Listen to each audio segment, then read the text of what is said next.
let me talk a little bit about Marcellus Shale extraction and public health. So I'm from the School of Public Health, and that's and public health is actually a science and an art. It's not just science. It's like medicine. Medicine is a science and an art. The only difference is that we people in public health work to preserve and protect the health of communities and large populations, and not particularly to deal with the health of any individual person. We study what's happening in large areas and try to pick out patterns so that preventive techniques can be used to change behaviors, or in the case of pollution, to end pollution so that people aren't exposed in the first place. Now, let's talk a little bit about, well, let me just show you something. So, you all know of the Marcellus Shale. You're living over it. And what most people, though, are not aware of is, depending on where you live, 1,000 to 2,000 feet under you is also the Utica Shale. And the blue in this diagram on a Frac Tracker diagram shows you the extent of the Utica Shale.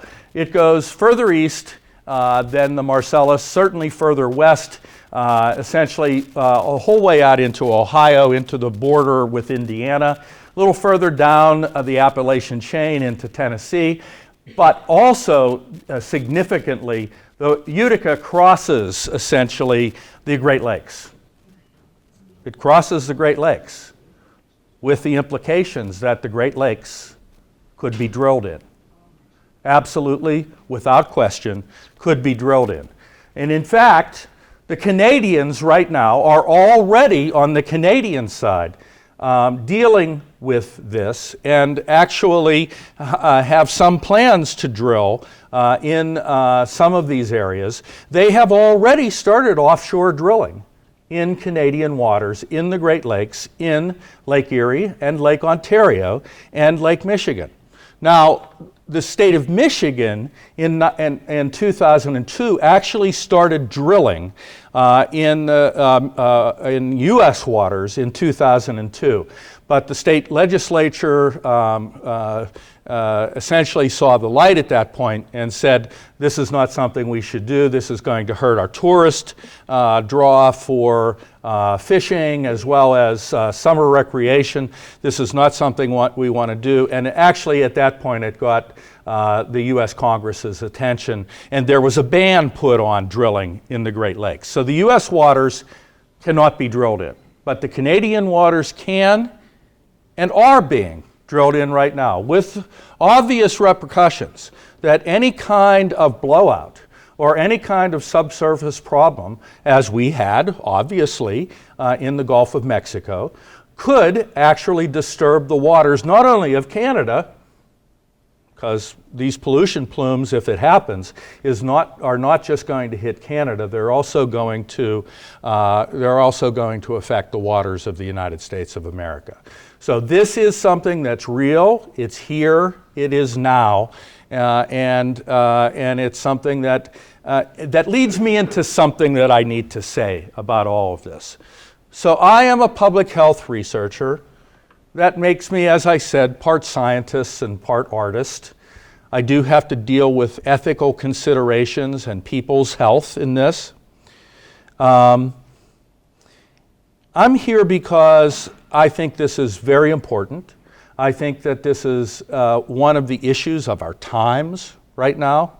And I am here to help you with the science of some of this, but I should tell you that the scientists are not going to help you with this to get the effects that you want. Folks, these are political decisions that are going on right now, not scientific ones. And if you think scientists don't have political positions, then you don't know much about where scientists get their money. Okay? Let's all be clear, our money always flows from someone. Where does my money come from? My money comes from the Heinz endowments. Anybody in here ever hear of the Heinz endowments? Probably have, okay? Mrs. Heinz has a husband. He ran for president, if you'll remember, right? So you see where I get my money from, okay? Actually, that whole side gets politically complex also, because on the left, and that's what you would call it, on the left, there is a whole group of people that want to see essentially coal mining and burning for electrical production decrease and substitute it with Marcellus Shale gas drilling. Yes, this isn't a monolithic right and left society that we live in. There are all kinds of tensions and political fractures in both the left and the right and the center in this. So I'm telling you that I come from a philosophy. So I'm not just a scientist. I am also a person just like you who is a citizen who cares very much about this, and I try to do the best I can to tell the truth as I know it. Will you get some of my bias? Absolutely. No one in this is unbiased, and everyone should be honest with you about that. Okay, so Sam is going to talk a lot about Frac Tracker and show you many of these visualizations. What I want to do is talk to you right off the bat about public health problems.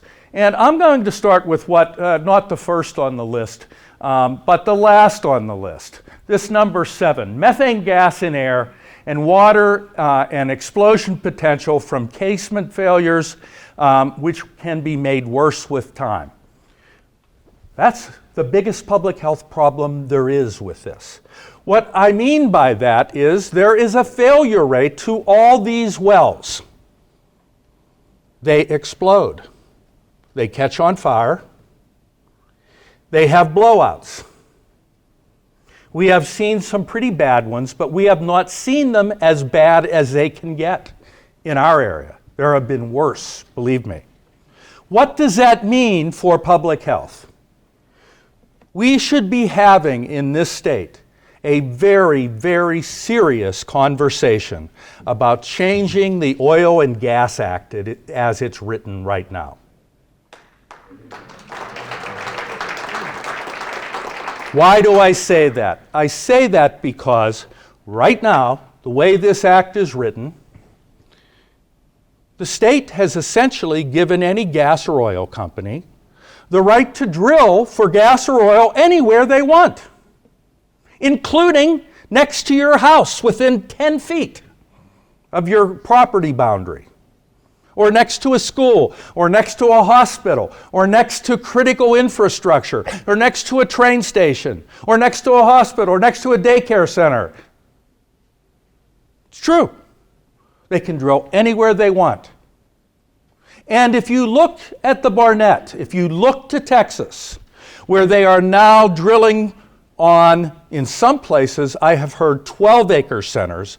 They're certainly up down to 24-acre centers. They started at 1 square mile centers. They are drilling in populated cities like Dallas, Fort Worth. If we had the Clearfield blowout that occurred in June of last year in Clearfield County, we did an analysis that if it had occurred in the suburbs of Pittsburgh, Pennsylvania, where they are now allowing drilling, that if you were to evacuate all the people that lived within 1 mile of that well, you would have to evacuate 10,000 people. Are we prepared to evacuate the complete population of municipalities and townships that are densely populated because there's a well blowout? I know we're not. That's part of public health. Emergency preparedness is public health. We are not prepared. I'm telling you that right now. We are not prepared for this. Not at all. We are siting these wells, in areas that are totally inappropriate for well drilling because of population density, density to the locality, nearness to schools, to hospitals. In Pittsburgh and south of Pittsburgh, obviously, we have a long tradition of iron and steel and iron making, of coking, of other industrial processes. These wells are being sited within hundreds of yards of these processes, including major coal-fired electrical generation facilities. If there was ever a blowout like there was in Clearfield, what you will have is an ignition source right next to it so the thing can blow up. This is public health stood on its head. This makes no sense. There needs to be very clear direction and very clear regulations about where drilling can occur and where it cannot occur. What the proximity to schools, hospitals, drilling or no drilling in populated areas, what population density is required so that companies can't come in. I don't have the answers to all these questions, but these are questions that need to be asked from a public health viewpoint right now. So I'm going to start at the very beginning. I probably already went over this time. This is what always happens, right? So, community and behavioral health impacts. What are those impacts? We have seen, especially in the West, boom and bust cycles of other kinds of energy exploration, including shale oils that occurred in the 70s and early 80s. What we know from that is that those boom cycles essentially did not translate into sustained economic growth for those communities.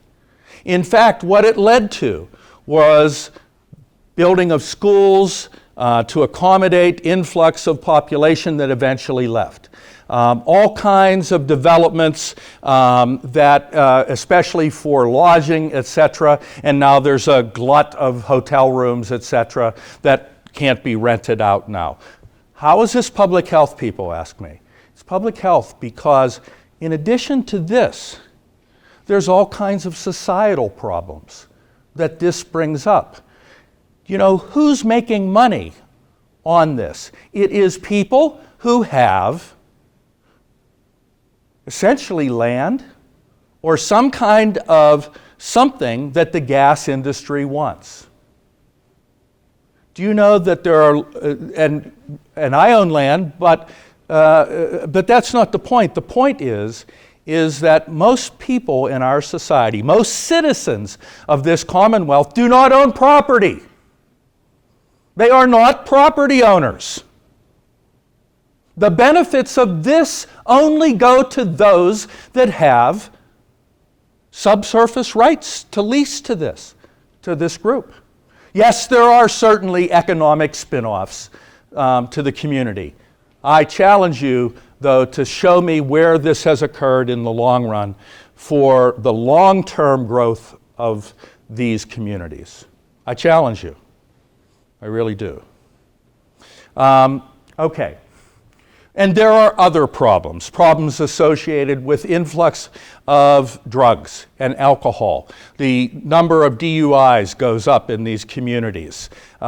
Even the number of men, and it is men, that move into communities to do this wildcat work that essentially are sexual predators. And they do not report that under our sexual predator law that they've been convicted of some kind of child abuse, etc. These are serious problems, and they are serious public health problems. Also, we have excessive groundwater and surface water usage, especially in headwater areas, such as up here. We have companies, the problem isn't companies taking water for fracking from huge river systems, like in my area, the Monongahela or the Allegheny, or from the Susquehanna, or from, even if they open this up to Delaware. The problem is taking large-scale water withdrawals from streams that are in headwaters, that any kind of flow variation is going to be critical, and actually taking this water away is going to take away the water needed for the life cycle of all the critters that live in the water. I mean, it is very critical that we limit these headwater withdrawals. Exposure to fracking chemicals from leaks, spills, accidents, off-gassing. I'll talk more about that especially when I get to the wastewater piece, as well as obviously groundwater contamination from flowback and produced water. That can include toxic metals and elements. We know this. This isn't something pie in the sky. You analyze this water and you know what's in it. It has organic compounds, benzene, ethylbenzene, toluene, xylene. It has at least 50 other organic compounds in it. And elevated levels, certainly of radionuclides. You couldn't have avoided hearing about the radium story, but it's more than radium. It's thorium, it's radium, it's uranium, it's radon. We'll talk about all of that. Inadequate treatment and disposal of brine water. To me, that is, frankly, right now, along with explosions, etc., this is the most critical public health problem facing us in this state right now, is that the DEP allows these companies, by permit, and I think this will be challenged by a number of organizations very soon, but allows these companies by permit, gives them permits. And I think it's a subterfuge of the NIPD's permit process that there are not public hearings on this, but gives them permits to actually take, and I don't call it water. It's, by the way, it's not produced or flowback water. In Pittsburgh, we know what to call this kind of stuff. It's toxic effluent.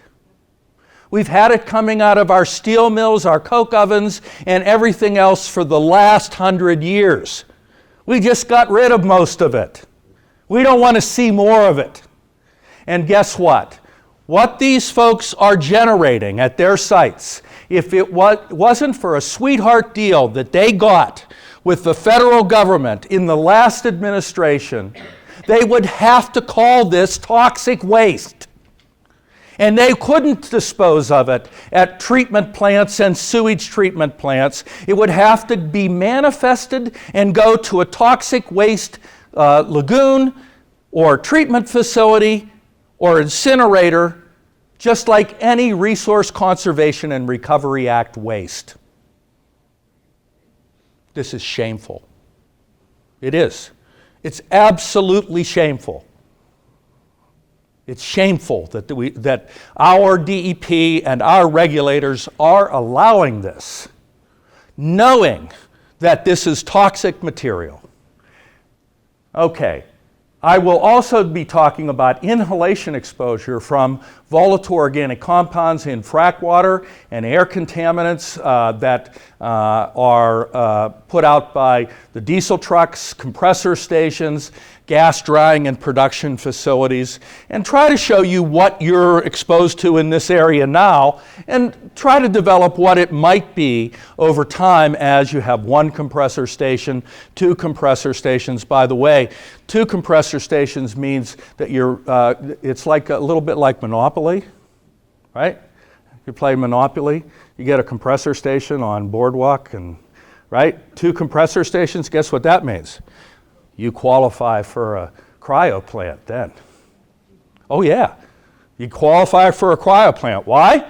You got to have some place right there when you have the compressor station to refine this gas too, to get the ethane out of it and other things that they want as product material. That means you're going to build refineries in your area.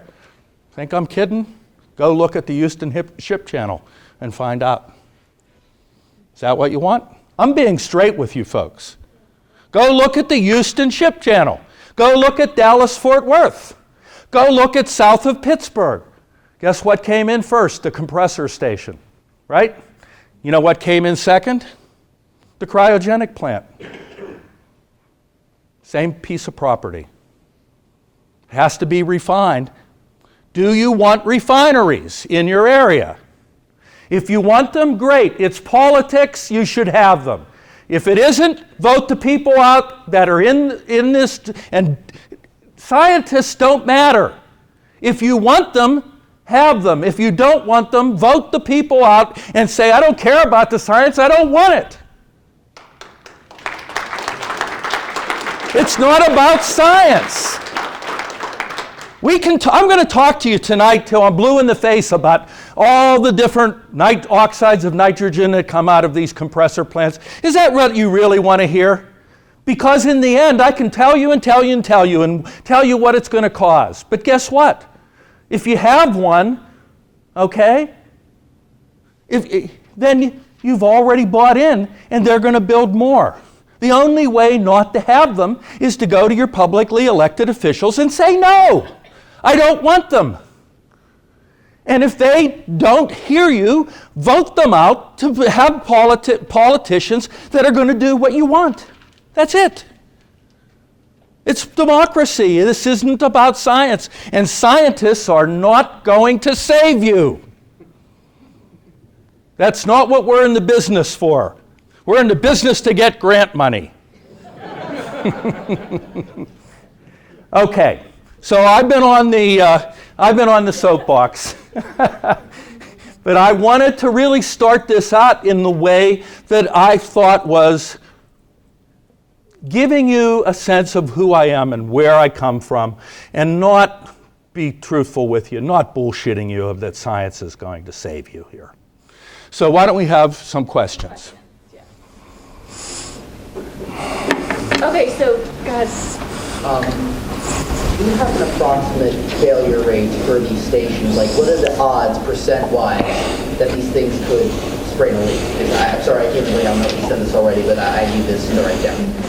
Okay, so, this is the kind of thing that we're looking at and lots of other people are looking right now, but let's just work it out right now, because it's not hard, okay? Let's say we have 3,000 Marcellus wells that have been drilled in the last few years. It's probably more than that right now, but let's just take 3,000. So we have 3,000 wells. Well, we just had a major fire south of Pittsburgh in Avella, Pennsylvania. By the way, that is another very interesting sighting of a Marcellus well. That well was sited within less than 1,000 feet from one of the major Philistine archaeological sites in the world, where there was evidence of man before Indians crossed the Bering Sea ice bridge. And people are still wondering, how were they there 10,000 years ago? This was sited within 1,000 feet from that site. Yes. So, we had that fire there. We had a fire in West Virginia because it was being drilled through a methane pocket in a coal mine that burnt 3 workers. We had a blowout, okay, in Clearfield. Okay? We also had another fire. But let's just take 3. 3, right? 3 and 3,000. So that's 1 in 1,000. So that is 0.1%, right? There you are. 0.1%, it's probably higher. So we drill 10,000 more wells. How many more blowouts are we how many more of these will we have based on that? and those are just fires and blowouts and the major ones that make the news. Right.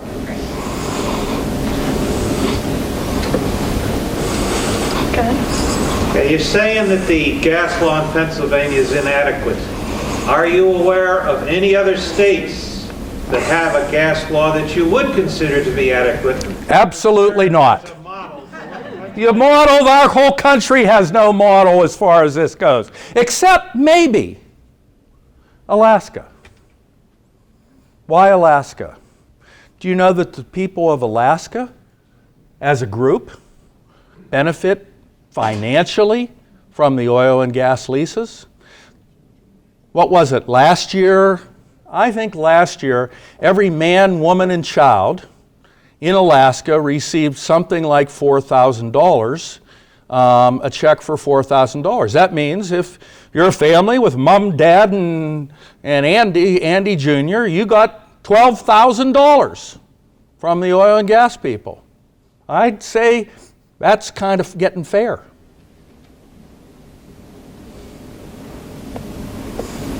You talk about the problems with the metering station.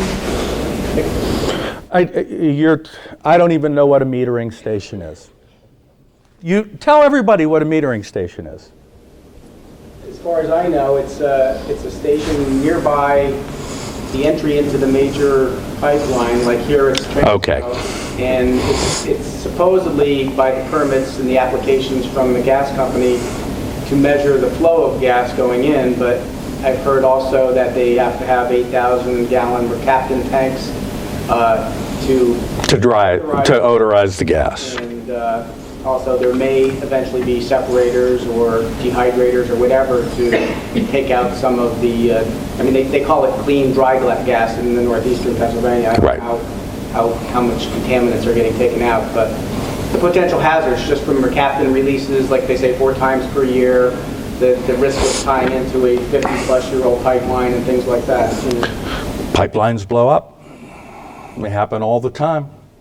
I mean, Allentown was one. Cookout down there. So obviously, again, these are very political decisions about where these kinds of things are cited.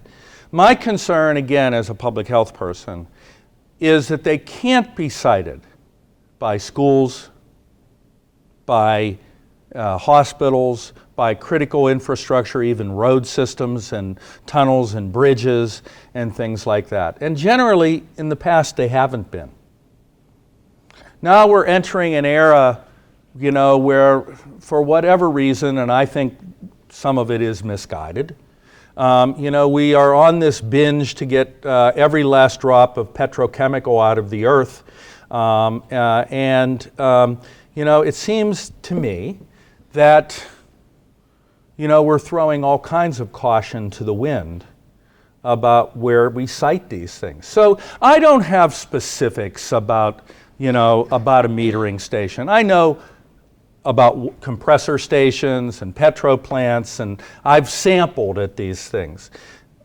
You just need to know, and I think you do know, that what is in store for this area of Pennsylvania, as also my own home in southwestern Pennsylvania, is that it will be a major petrochemical production and operations center. And you will see not only hundreds and then thousands of wells, and by the way, in the Marcellus, I've heard all kinds of predictions about how many wells we'll see. I've heard 50,000 wells in the next 25 years. Yep, it might be. It might also be 100,000 wells in the next 25 years, and it might be 1 million wells within the next 100 years. And why do I say that? Because if you look at the production centers that they're going to in the Barnett, okay, 1 every 24 to 36 acres. If you take 36 acres into the total land area of the Marcellus, that'll give you about 1 million wells. So we're talking about the development of a huge industry. That's what we're talking about.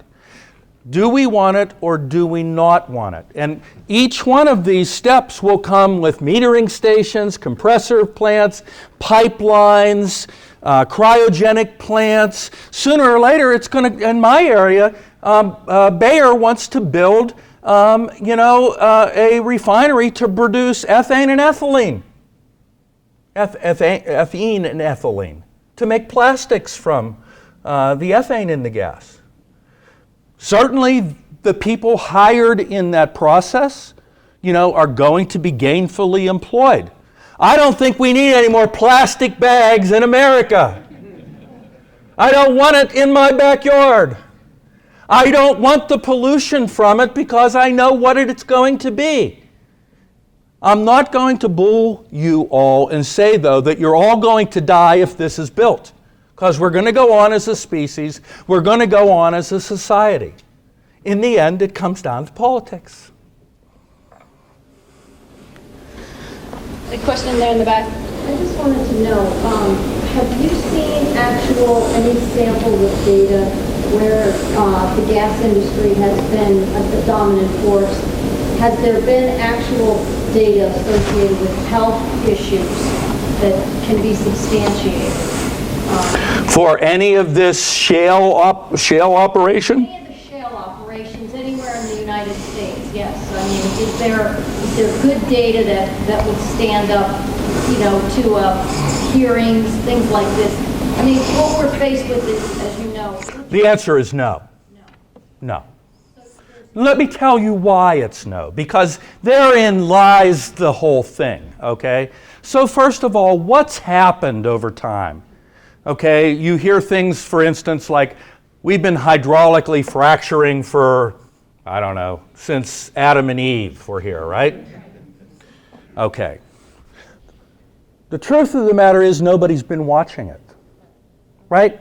No one has watched it. The EPA in 2005 washed their hands of it in a political piece that I think is well known.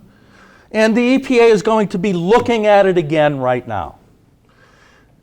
So, what is the course of things when industries start to finding health problems from industries? Well, this is something I am an expert in, and I'll tell you the history and the science of it. So, U.S. Steel built the Clairton Coke Works, I don't know, probably around the turn of the last century, that essentially bakes coal and makes coke, blowing out all of the organics into the air. It was far worse in those days than it is now, but it's still pretty bad now.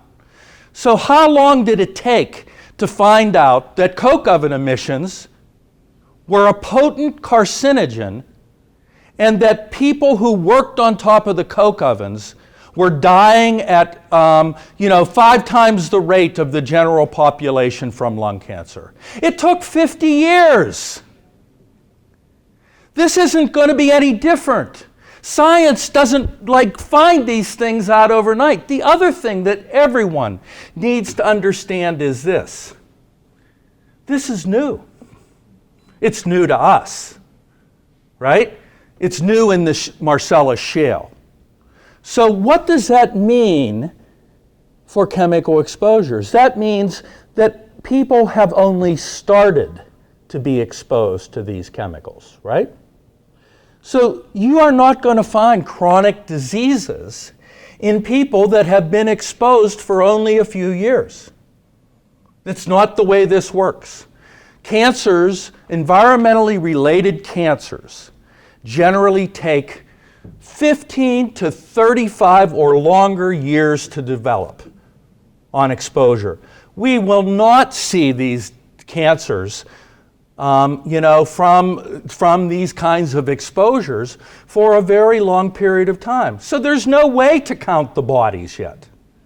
That's not the way to go on this. The way to go on this is to think about risk, particularly with contaminants in water. We have pretty good models that allow us to estimate the probabilistic risk to populations. Okay? And I would say that there needs to be a lot of work to look at that right now. That some of the data that I'm going to talk about tonight certainly shows that the risk is higher than people think. But we're not going to see these things for a long time. Now, what is my organization doing? I'm not just saying to you, nobody's looking at it. We have gotten grant money in the last month to start a health clinic in south of Pittsburgh to look at people from the gas fields who perceive, I'm not saying that their health complaints are due to gas operations, but they perceive their health complaints to be due to drilling.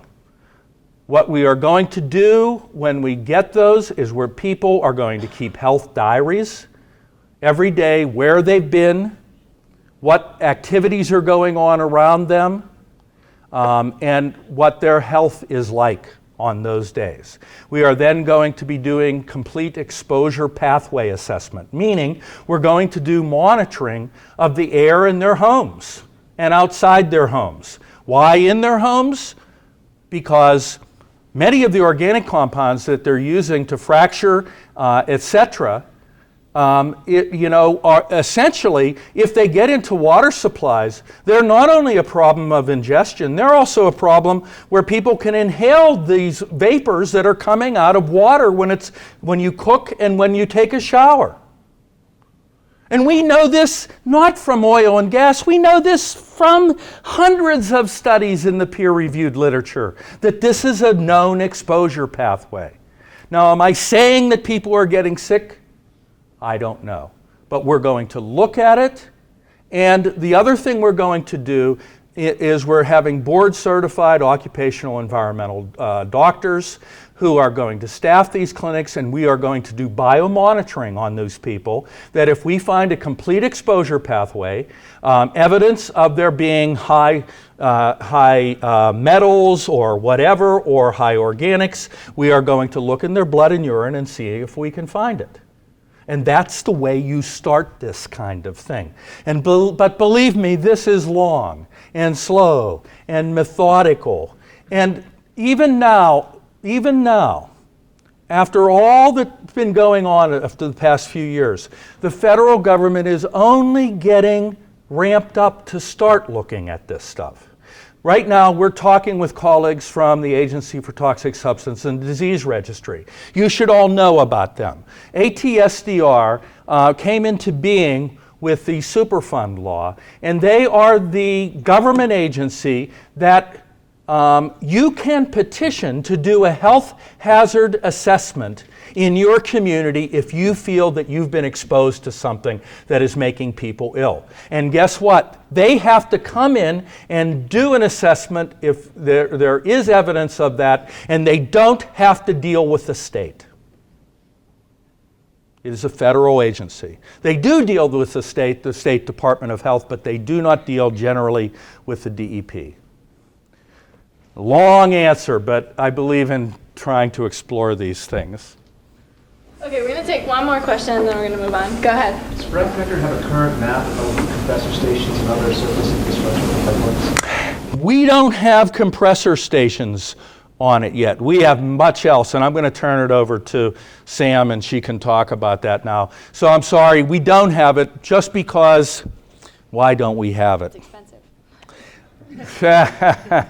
We have some money problems to get data, but also it's hard. Let's put it this way. We are not in the business of looking at permits across the state. We have to find somebody to team with. For instance, a public interest environmental group that continually looks at air quality permits and things like that to find out where these things are going to be located. It's a little bit like the other thing we can't do right now is tell you where all of the leases are, because that would require that we go to every county seat in the state, and look through all of their records, which would take a month for every one of them. And then when we were done, we just have to start back up again and do it again because so many leases are being signed. So I can talk to you more about that. All right, so Frac Tracker is a project that we launched in June of 2010 because we had a lot of community meetings and a lot of people who were concerned about Marcellus Shale drilling, and they wanted to know, is it occurring near me? And so FracTracker is a collaborative project that began, it was funded by the Heinz Endowments. It's also through the work of the Foundation for Pennsylvania Watersheds, which is out more in this region. And then it was, FracTracker is an online system that was built by Risa Labs in Pittsburgh.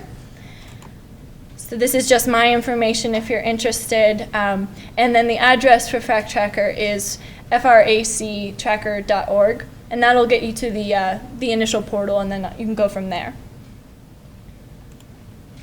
So the reason we got into this is because we had a lot of people calling us and saying, you know, we had an explosion in our drinking water well, and we want to know what happened, or what are the contaminants in this fluid that are being injected into the ground that the company is using? Where are permits being issued for gas drilling? Where are violations occurring? I don't know if anybody was really paying attention. About last year is when you were really starting to be able to get valid violation data from the DEP on a holistic basis. Up until that point, there really wasn't a way to know, you know, how often are these sites having issues like spills, blowouts, even water contamination issues. And so this is just a picture of a site. You can see there's a lot of operations involved here. This would not be a compressor station, but this would be a drill well pad. And so, like Dan was talking about, there are a lot of issues in dealing with the Marcellus. It's very complicated. There are issues of politics and science, environmental preservation. And so trying to get an idea of the true cost and the true benefit of this, we needed to be able to look at all of the data on a big picture. And it's really hard to do that when you have the Pennsylvania Department of Environmental Protection that has some data. The Fish and Boat Commission has some data. Then you have water quality data that's collected by every conservation group. You have health data from the PA Department of Health and then the smaller county health departments. That's a lot of places to go to try and get the information. And so what our system does is try to collect it and provide it in a way that you can access it reasonably well. We're still working on some of the user interface issues, but I'd love some of your feedback if you get to take a look at this website. And part of the reason that I believe, and this is probably some of my own bias coming out, is that I believe that this area, Pennsylvania and Western Pennsylvania, Eastern Pennsylvania, we've really felt the impact of industry and providing energy as a resource for the rest of the country. And in some cases, it's exporting out to other countries. I don't know if we've really assessed, is it truly worth the risk that we have taken as a community from coal, from steel, and now from natural gas drilling.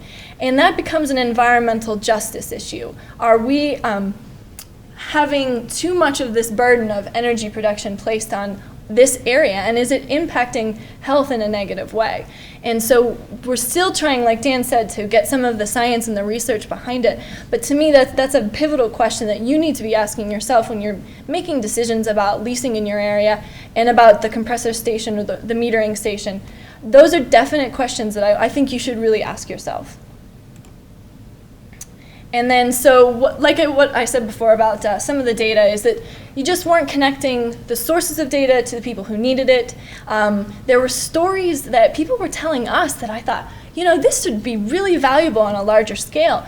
And so you're starting to see that now in the more of the media, the New York Times and some of the larger media. They're starting to get the stories out about how people are being impacted.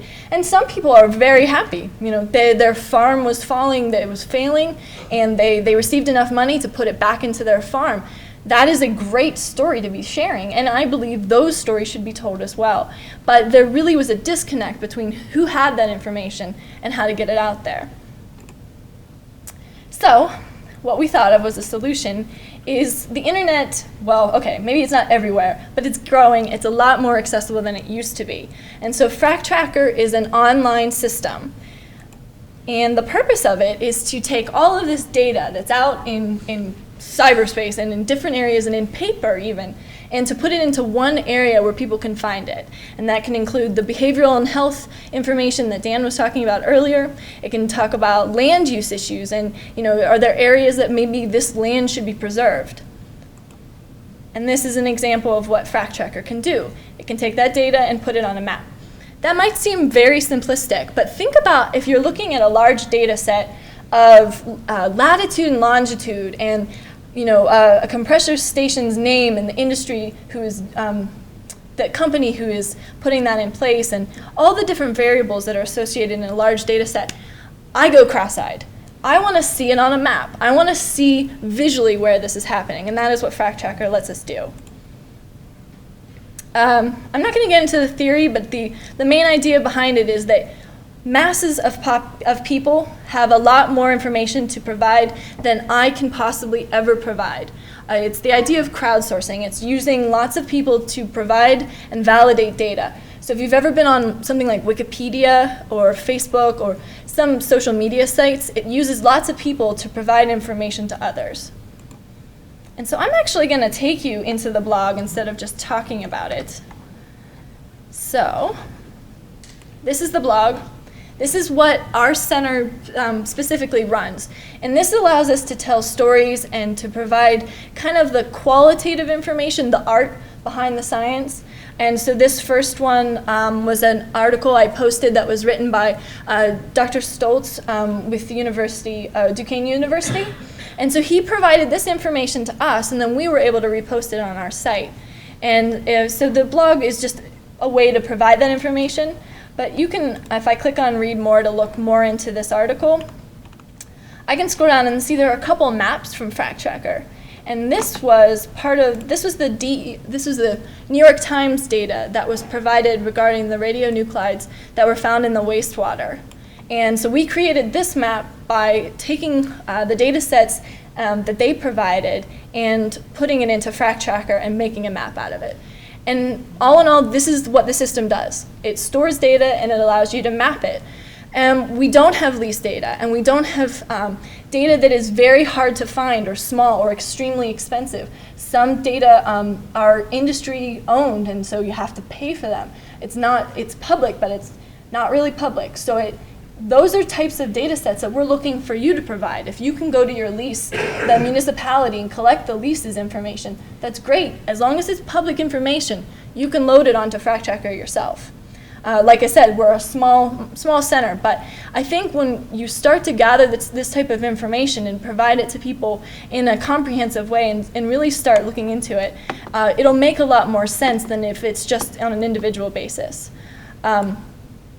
So this is something I just want to show you on this map. You can actually zoom in on areas and you can inspect the different data set or data points. So if I click on one of these little bubbles, I get the measurement. It was console gas, where it was collected, that type of information. Oh, this is the New York Times data that they sent us. It tells you the number of picocuries in that wastewater, right? Mm-hmm. So all of that information is just within the click of the record. And again, that's another way that we thought would be a little easier for people to access information, because you know where you are in the physical space. It's a lot easier to find a record that's close to you using a map like this. I'm not going to go into a whole lot of the other specifics. This site can do a lot. But one of the great things that you can do is share this if you are a registered user. You can, well, even without being a registered user, you can share it. You just can't make them. But you can see on the map here, there's a pop-up box that shows you can embed it in your own website. And that'll keep it up to date, because as the system updates, it'll update. And it can be dynamic. People can move it around and play with the different records and check information out for themselves. And what's nice about this is we can tell where this data came from by clicking on the source of the data below the map. And you can see that one of our people at Czech loaded this, and it came from the New York Times. And it provides the abstract of exactly what kind of data you're looking at, some keywords, some publication information. All of that is really helpful to know that you're working with up-to-date data and reliable data. If I were a citizen and I were interested in this kind of information, my best bet and my suggestion would be to go to our data index that we have created on the blog. And this will give you some categories of information that you might, so it's a button at the very top called Data Index. And so if you're looking for, we were able to aggregate cancer data. So think of this as like a baseline for cancer information, knowing what our cancer rates are now and then being able to compare it later. That's all in that first category. Economic impacts, there are some data sets related to that. If you click on these, they'll take you to the data sets that you're interested in. We try and keep this as up to date as possible, but if you notice something's missing, just let us know. But they're all categorized, so there's community impact data, comparative data, so demographics, things like that, political boundaries, environmental information. So, and under this one, there's air and ozone monitoring stations. All of that can be, you can combine those into one picture. You can add ozone monitoring stations and Marcellus wells and realize, wow, they're really not close to where the wells are occurring or being drilled, so how are we going to know if this is an issue? Those are the types of things. So I would use the data index. It's the same idea of crowdsourcing, where one thing works here and then it catches on and people learn about it through reusing it and validating it. We've definitely had some people send us information that they wanted shared. I think maybe a wiki type thing where people could talk about their experiences and what they've seen work and how they've been dealing with certain issues, if it's an ordinance or if it's a ban. That we don't have right now. You can always send us the information that you want shared. But that's definitely, and we would definitely share. There is something to consider though about having something that you don't even have to send it. We used to have a forum, a discussion forum on here. Nobody was really using it, so we took it down for some time.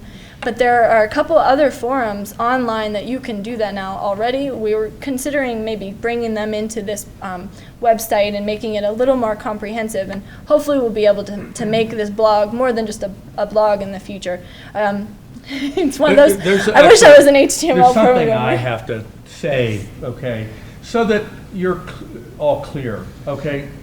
I run an academic center at the Graduate School of Public Health. I run a very fine line of doing work in advocacy. Now, I think now I have got the academic world, especially my academic world, very used to the fact that communities need help here. And so Samantha set up a wonderful relationship that we have now with the Pittsburgh Post-Gazette, where they have a site, we have a site, we're trading information. They have stories that send the people to us to use Frac Tracker, especially to get data and visualizations. Now, I think we can now set up a portion of Frac Tracker, especially in the new iteration that Sam is working on now, setting up a true website, not a blog site, where we could Let me explain. Yeah. Websites are up here, big umbrellas, and then blogs are a type of website, but they're a little constraining in the amount of information, how you can categorize it. So we're trying to build it into the bigger website so we can provide a little bit more of that information in a categorical, better conceptually understandable way. And so getting feedback like that is extremely important. We'd love if you ever, my email address is slm75@pitt.edu. If you ever have any suggestions with this or stories that you'd like to share, please let me know. So I think when we do our website, because I've heard other kinds of suggestions, interests in more of an advocacy activist part for Frac Tracker. And we haven't been able to do it because, quite frankly, if I went in the very beginning and went to that, I wouldn't be sitting here today, I'd be fired. You think I'm kidding? You think about who the University of Pittsburgh gets their money from and who sits on my university's Board of Regents and Board of Visitors. Believe me, it's some big gas and oil companies. So, with that said, I think we have it now so that we can move in the direction of doing this with groups like yours. Absolutely. There was your question then back there. We tried real hard some time ago to get a real good mapping of existing gas lines. And we found out what you said before is that is public information, but it's pretty well controlled by the gas industry. It costs quite a bit of money to get that information. we need to get enough money together to get that information to you, to get that put on those maps, because that's going to tell us where we're going. We can look 5 years on down and tell exactly what we're going to be doing. Yes. So we'll try to do that for you. It's also tough because they don't want this to be publicly available for security reasons, and that, I think, is the other reason why it's a little harder to make free and public. And they don't want to make it public in many ways also, because you see, whenever you don't have information, you're at an economic disadvantage.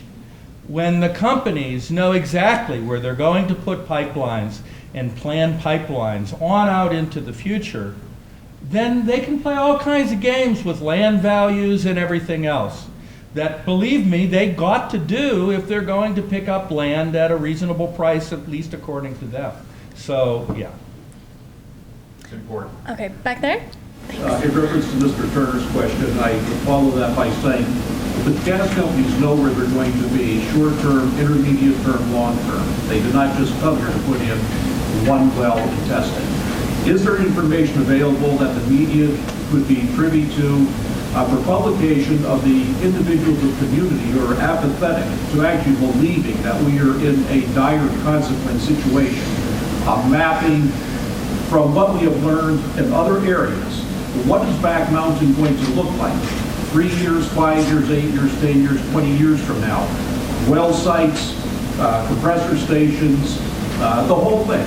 And I know it's very complex, but I think apathy is a huge part of our downfall. Is there something available that we could have published to help people become more aware of what we're facing? Short answer, no. Long answer. Long answer, kind of no. But I'm going to try. I'm going to try to answer it because I do this. Go for it. Okay. So when you talk about this kind of thing, what you're talking about is doing projections of field build out over 5, 10, 15, 20, 25, 30, 45, 50 years. What is this going to look like?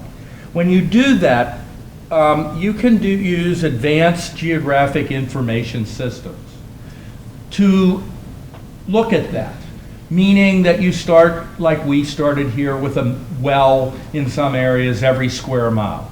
And south of Pittsburgh, for instance, we certainly are in some areas, into wells on 64 acres. And it's probably going to go down to 32 acres pretty shortly, because some of the wells that they drilled 5 years ago, they're done. There's a lot of gas comes out of these wells. A lot of gas, but it's done much quicker than conventional wells are. And for instance, I have a number of friends who had drilling. The wells are already done. They're done and capped in 5 years. The only way they'll produce again is to refrac them. So we can do that. We would like to do it, and I think others would like to do it. It's a matter of finding people and finding money to do these things. It can be done, though, and certainly if you're interested in this, I'd be happy to talk to you more about how it can be done. And I do have something else just to add to that.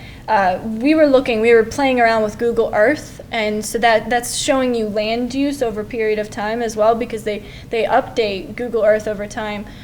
We were able to look in our area and look at how the land use has changed over the last couple of years. So that could be something you use as an example, because that is happening now in southwest Pennsylvania. It's not a projection, it's what happened. What's happened. So if that's something you want to use as an explanation or an example, we would certainly be willing to send that to you, because that's already public information. It's just a little hard to find. And one real quick last statement. Oh, go ahead. I had mentioned the word apathy before. One quick question I would like to address to the audience. By show of hands, how many school board members are here from Lehman Township, Dallas Township? Any school board members? Thank you for your concern. State representatives, are you here? I would say one gentleman is here. I would like to say disgrace on the apathy on the part of our school board members, total disgrace to the supervisors of the townships, total disgrace to the legislators that represent us. It's a disgrace they are not here, and I wish the media would express our concern, please, by show of hands.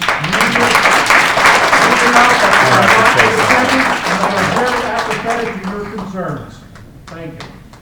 Well, I have to say something since there's a school board member in the audience. And I'm glad you're in the audience and it's not an attack, believe me.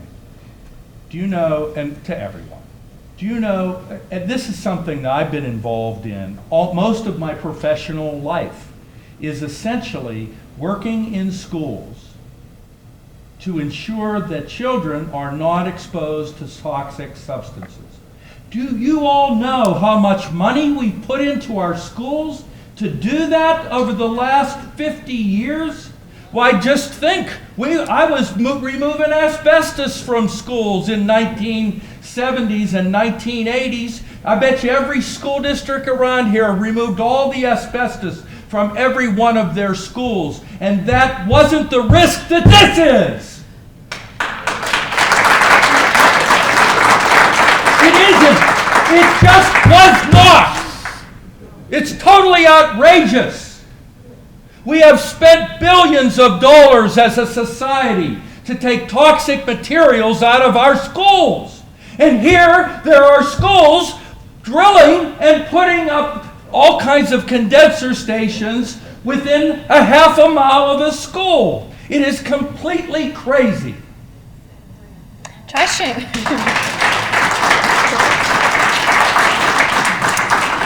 Go ahead.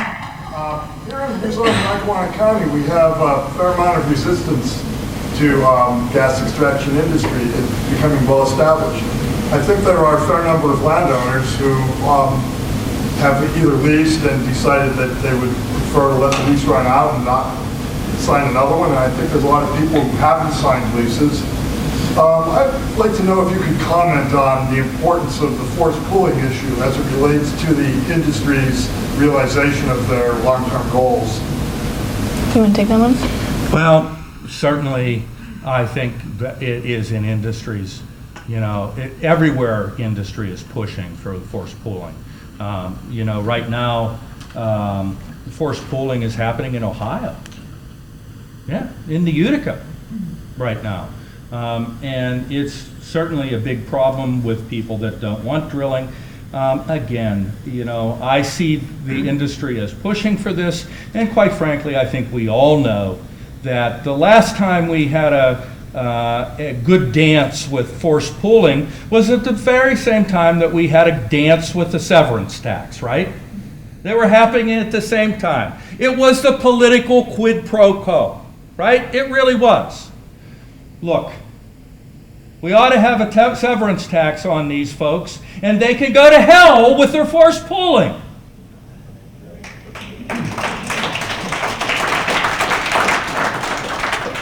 Vote people out who don't do what you want.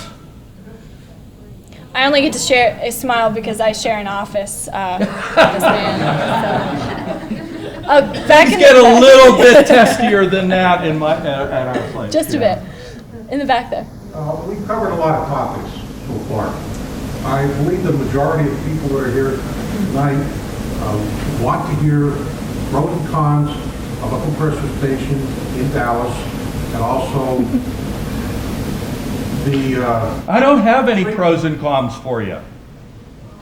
I'm absolutely serious. What do you mean? The pros and cons is no. Let me talk. The pros and cons of something is a debate. I'm not here to debate anybody. I don't debate industry people anymore. I don't talk about pros and cons of this. This isn't what I do. It's not what I do. I am a public health scientist. You as a group with this compressor station, etc., need to make a political decision if this is what you want. I'm going to say the same thing yet again. If you're looking to me to tell you pros, don't look at me to tell you the pros of that. I'm going to tell you what the risks are from high levels of nitrogen oxides, carbon monoxide, carbon dioxide, volatile organic compounds, etc. That's where I'd like you to go. Ah! You were being nice about the pros. I'll rephrase the risks of Okay. health-wise. Okay. I can do that right now. Thank you. All I'll tell you is this. The city of Pittsburgh, the city council, has banned any kind of gas and oil drilling within the city limits of Pittsburgh. Now, wait a second. So, what does that mean? Does that mean that they could be challenged? Absolutely. Because I don't believe that the Gas and Oil Act allows them to do it. But you know what? It's a city and a region of over 1 million people. Let them come in and try. And you'll see a political firestorm like you haven't witnessed before. The gas companies are not going to test this. They're going to stay away from Pittsburgh. Believe me. Yeah. Our problem is a lot of people around Montrose have signed they want the royalties. So our area can't ban drilling. But I think if those people knew what could come after the drilling, which you're talking about, or the piggyback stuff, they wouldn't want that. I disagree with you, and I'm going to be real frank with you. I'm at these things every night. There are people that are going to go full speed ahead on this, and it doesn't matter what is going to happen. I'm sorry. Well, if I have one township that wants to just stop with the drilling, I mean, allow drilling and the pipeline taken out, but not allow other heavy industry besides that, how do we go about it? I don't know. How you go about stuff is a political decision, not something you should be asking a scientist. That's what I've been saying from the very beginning. This is all politics. Now let me say something about science, because you brought up an interesting point. So, this entire controversy that there are no known effects whenever there is any kind of hydrofracturing, that there are no known effects on surface water aquifers. Have you all heard this? Okay. Let's be real clear about what that really is about. That is about the gas companies and oil companies, because it's not just gas, it's oil too. It's about narrowly defining this to the point where you're only talking about what's happening a mile underground, where no one can do much science right now, and where we're not going to know the effects of this experiment for 100 years. Let's get real. What is really going on when you're drilling for gas and oil, and it doesn't matter whether it's being hydrofracked, horizontally drilled, vertically drilled, anything. There are tens of thousands of gas wells leaking now in North America.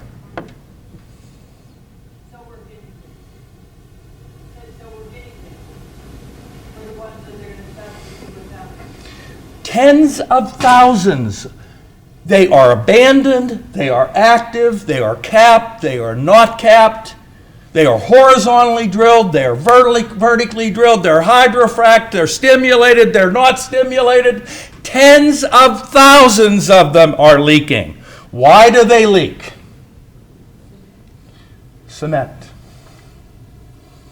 and casings. There is no cement that's been made under God's heaven that over time does not start to shrink and crack.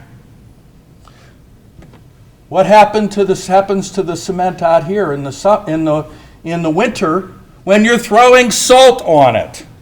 It splays, cracks, and deteriorates.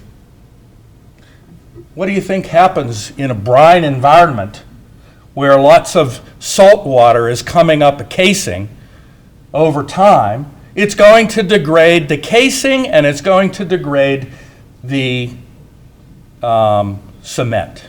So what happens over time is that the cement shrinks, it gets cracks in it, the casing deteriorates, and now there is a conduit for gases like methane, as well as sulfidic materials, sulfides, like you see at acid mine drainage. It's the same kind of stuff that leaks out and gets into the water aquifer. It's been documented all over North America, and I say again, it's been documented in peer-reviewed articles in over 10,000 wells.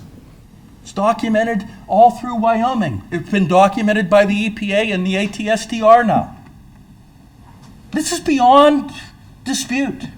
There's no question about it. I'm sorry, industry, but you're spinning something that is not spinnable anymore, and they know it.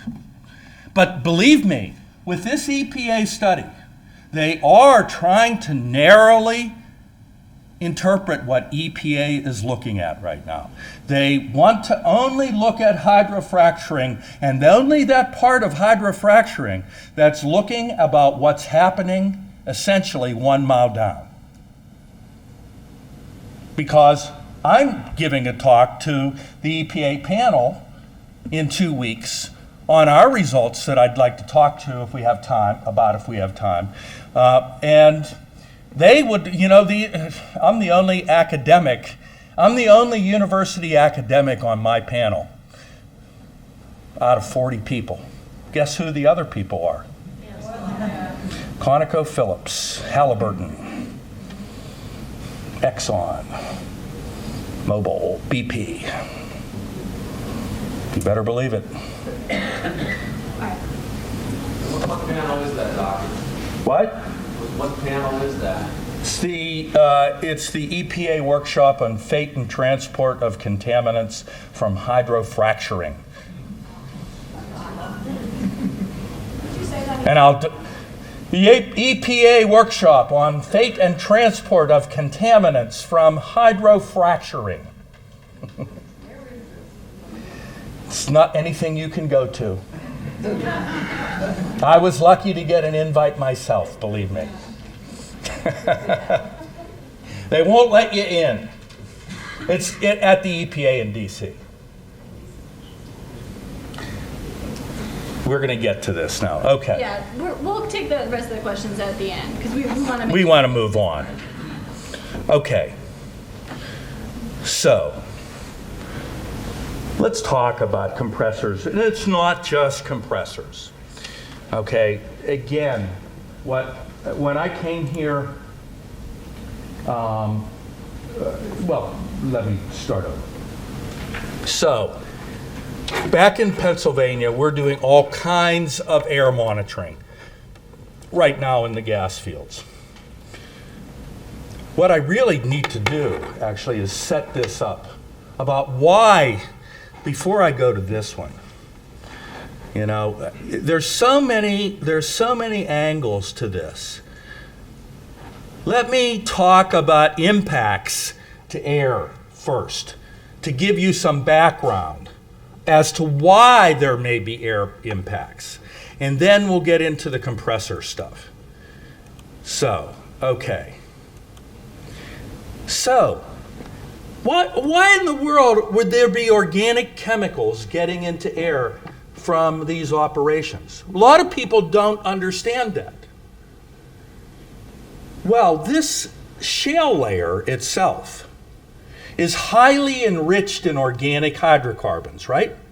And in fact, the most reduced form of carbon is what we're mainly after, right? Methane, CH4, in this formation. And the only way to get it out is to fracture this rock and take some water out so that it'll flow out. But what else is coming out is all the larger molecular weight hydrocarbons that have also been formed in that rock. And it's things like, I know you've heard of, benzene, toluene, xylene, ethylbenzene, but even much bigger hydrocarbons, huge hydrocarbons, carcinogens and bitumens, things like bisphenol A, which are also endocrine disrupting agents. Also, things like benzpyrene, which are carcinogens, large molecular weight compounds, which are carcinogens and mutagens. These are locked in there too, and they all come out. So this water is in contact with formation materials, taking the organics out. When this material gets up on the surface, when the water gets up in pits, all of the organic compounds will vaporize in air according to something called their Henry's Law constant. Who's ever heard of a Henry's Law constant in here?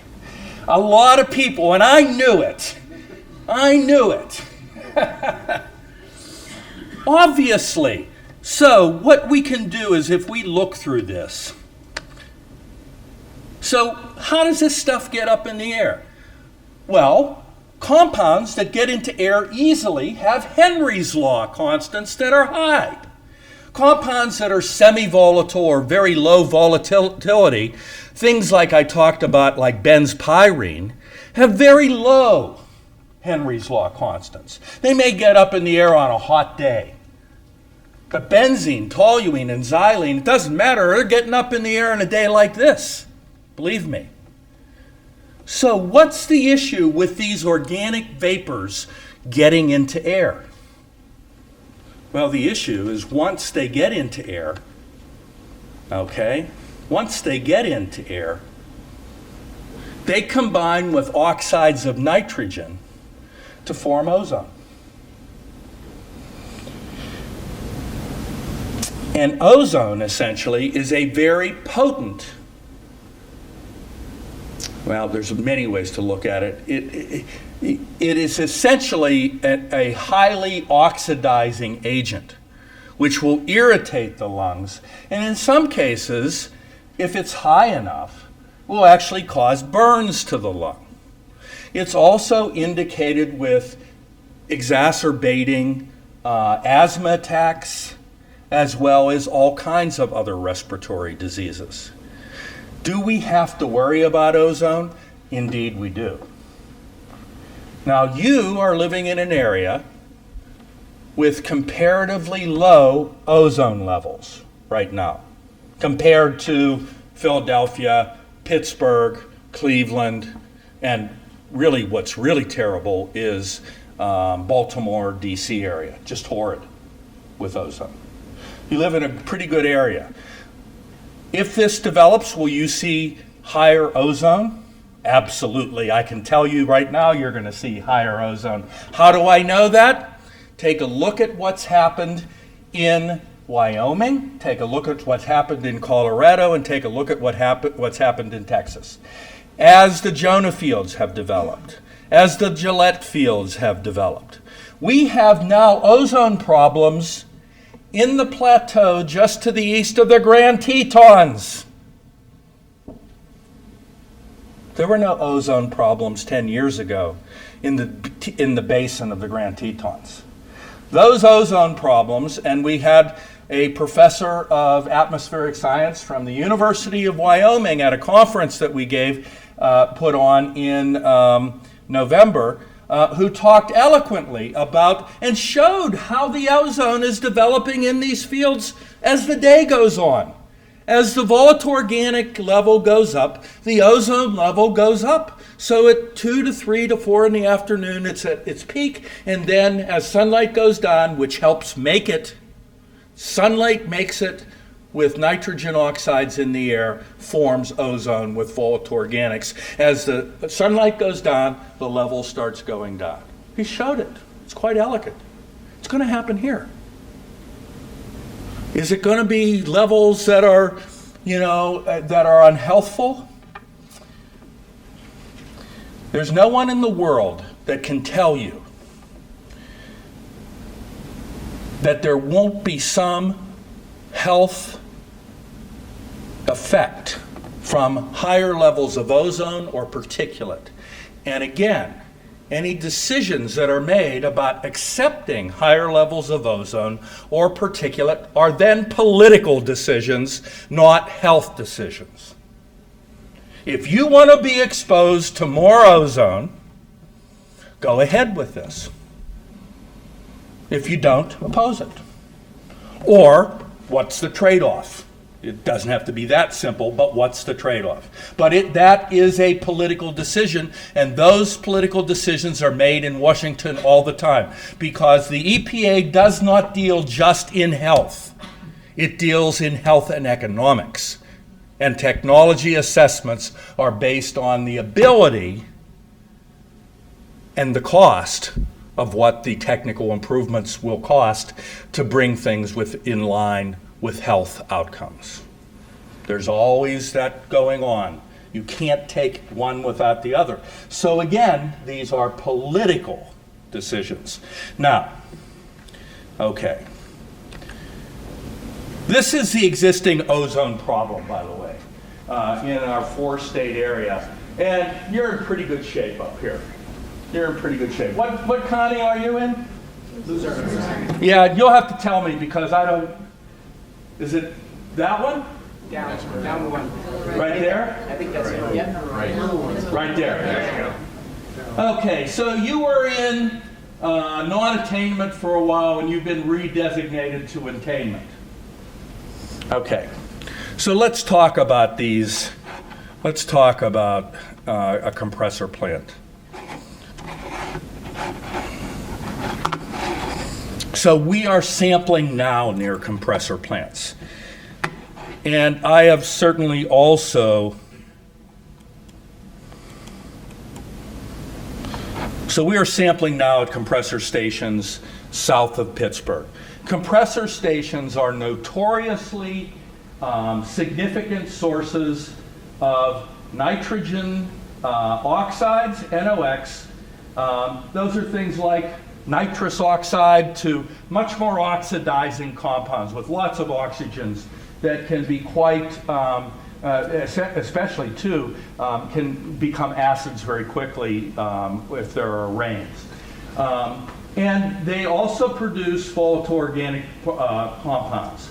As I said, the nitrogen oxides and volatile organic compounds secondarily produce ozone in the presence of light. But interestingly, volatile organic compounds and other compounds also form particulates in the atmosphere. That may not be something, it's kind of an obscure scientific kind of thing where organic compounds in the air actually over time do a lot of things. They can coalesce, they interact with dusts in the air, they agglomulate, and they can form particles. Let's just put it that way. And these particles are fine particles called PM2.5. They can be inhaled into the deep lung, and they can be a problem. So what are, for instance, I looked up the vector pipeline, the Athens compressor station. And this is pretty typical kind of compressor station throughout these systems. So the carbon monoxide that it's going to put out is about 5.6 tons a year. The nitrogen oxides are about 6.4. Those are the really big ones. It's going to put particulate matter out also. It's going to put out some sulfur dioxide, and it's going to put out about 0.1 tons per year of volatile organic compounds. So this is what these put out. So I want to know your questions because I'm sure you have 1,000 questions about it. So what is it that you want me to assure you or to talk to you about with this compressor station? Because I'm not the white knight going to stop it, folks. Yes? Do they have technology that we could demand that would filter any of this stuff? Sure. Sure. And there is, essentially what's happening in Houston and parts of Texas now, especially in the Houston Ship Channel, is finally the the Texas Board of Health and the Railroad Commission and all those folks are now using FLIR cameras and everything, essentially looking at the compressor stations and the refineries, the cryo plants, the LNG boats, everything, and looking to see where the leaks are in the process, because it's all about the leaks.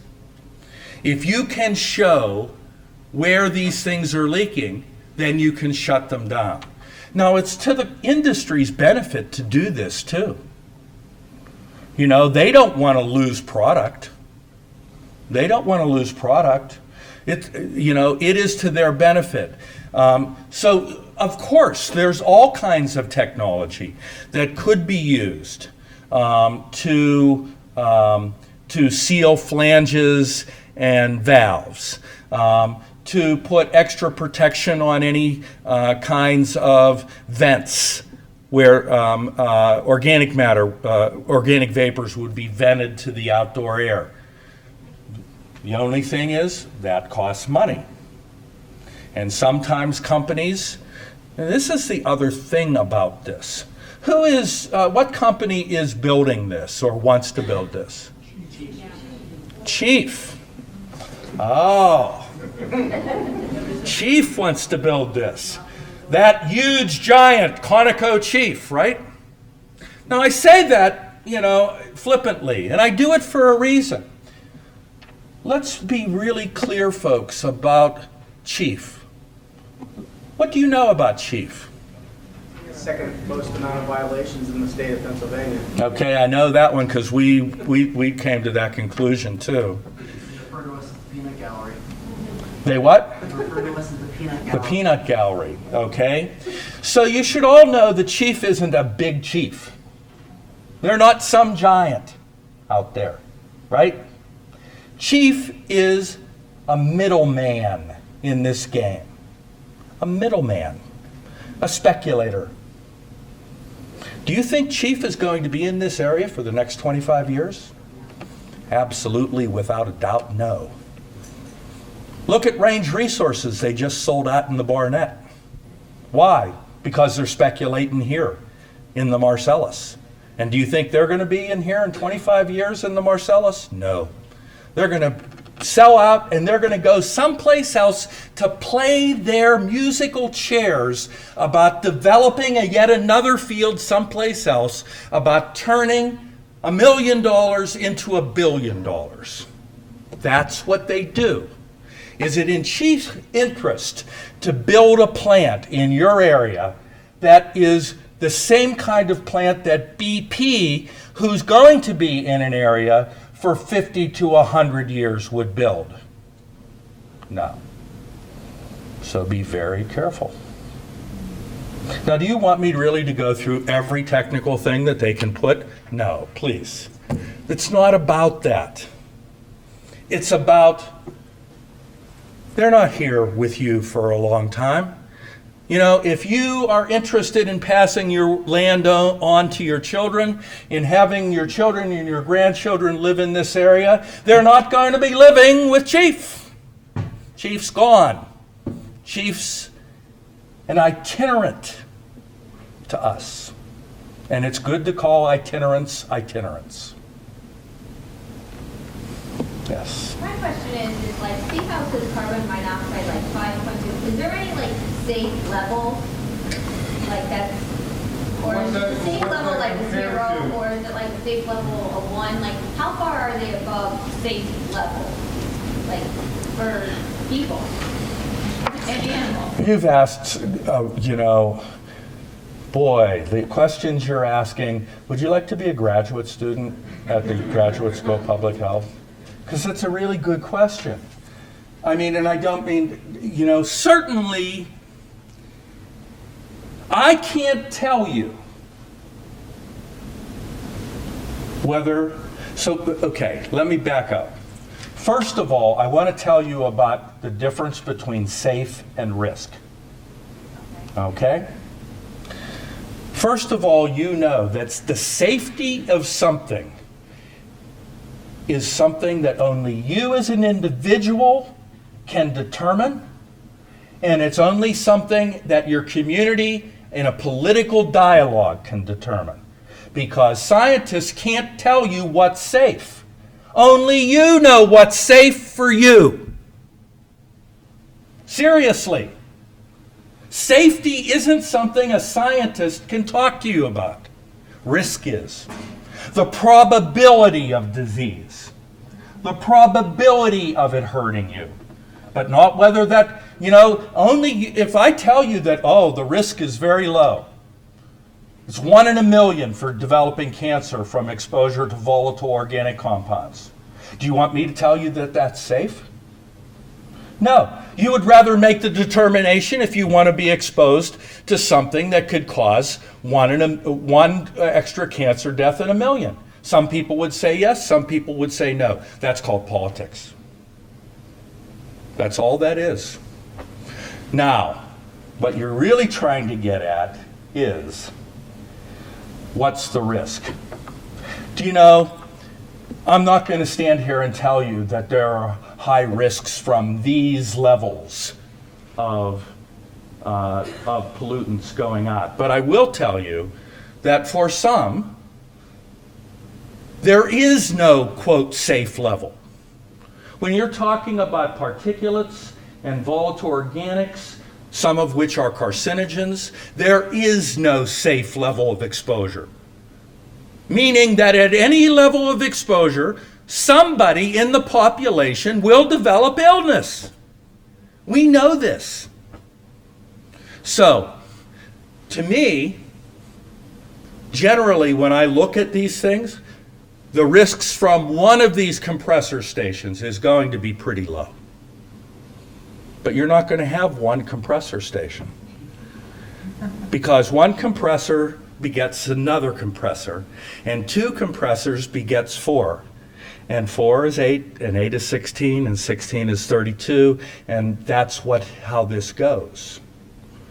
So you're not just talking about one compressor station, you're talking about an entire industry coming here. And let's talk about what the risks of the industry are, okay? Because that's where you should be thinking. Not about one compressor plant. What's the risk of an industry, a petrochemical industry, starting in your valley? Well, that's pretty clear. There's all kinds of peer-reviewed literature on what happens in the Houston Ship Channel, what happens in Louisiana, where we've been seeing gas and oil exploration for a half century now, with well-developed petro refineries, gas refineries, compressor stations. Guess what they call parts of Louisiana? For good reason. Where these things are built. Does anybody know? Cancer Alley. It's called Cancer Alley for a reason. It is peer-reviewed without any controversy that they have much higher levels of lung cancer, of cancer of the liver, and all kinds of other cancers associated with living in the vicinity of the industry. Do you need more proof? It's not about just one compressor station, but the political decision is about one. It is. It's about opposing the first one, because you let the first one in, another one will come in. You let the second one in, 5 more will come in. And then you can't close the door anymore, believe me. And many of you may be making at that point the decision, I don't want to live in this valley anymore. I want to live somewhere else. And by that time, I don't know what's going to happen to your land values or property values.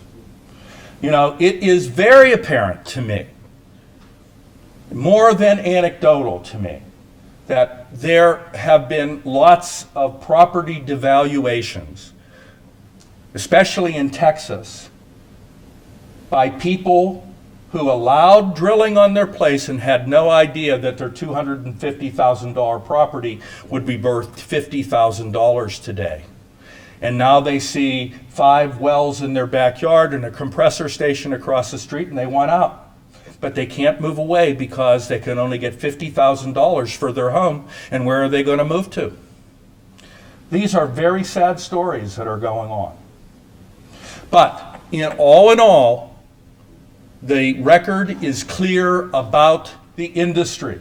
If we are going to develop a petrochemical industry in this area, in Pittsburgh, throughout the Marcellus, with compressor stations, with cryo plants, with refineries, with pipelines, we will have higher rates of cancer. We will have higher rates of heart disease and other kinds of health impacts that are associated with air pollution. We will have higher rates of morbidity and mortality from ingestion of organic compounds and all the other contaminants that come with gas and oil exploration. It all comes in one package, my friends. You take the money, you take the cancer too. Don't ever think you don't. You take one, you got the other. It's the way it goes. I don't think I need to show them all these other maps. But I would like to get to something. I would like to get to the wastewater issue. Okay? You have a go ahead. Just one question on that.